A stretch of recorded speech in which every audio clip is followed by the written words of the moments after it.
जान तन साथियों कर चले हम फिदा, जान तन साथियों अब तुम्हारे हवाले, वतन साथियों वतन साथियों।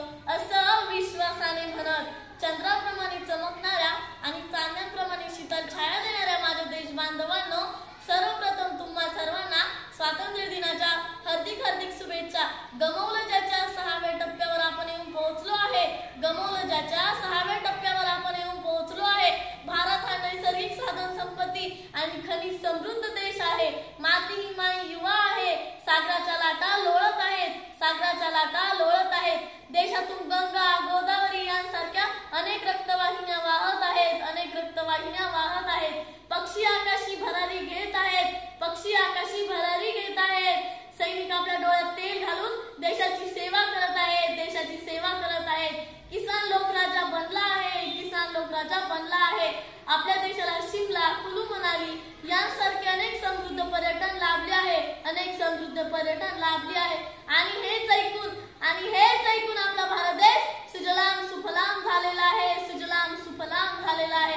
आपल्या भारत देशाला पौराणिक ऐतिहासिक संस्कृतीचा वारसा लाभलेला आहे, ऐतिहासिक संस्कृतीचा वारसा लाभलेला आहे। आपल्या भारत देशात अनेक जाती अनेक धर्मांचे लोक येथे येऊन गुण्यागोविंदाने राहत आहेत, गुण्यागोविंदाने राहत आहेत।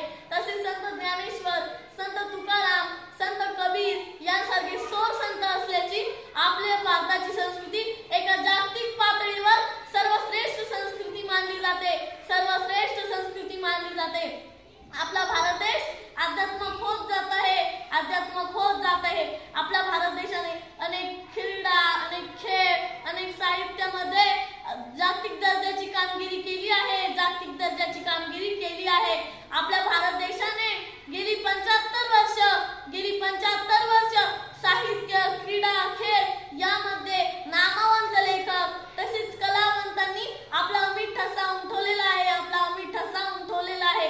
असे असेल तर एकीकडे तर प्रगती होत आहे आणि दुसरीकडे मात्र अनेक गोष्टींच्या वेदना होत आहेत, अनेक गोष्टींच्या वेदना होत आहेत।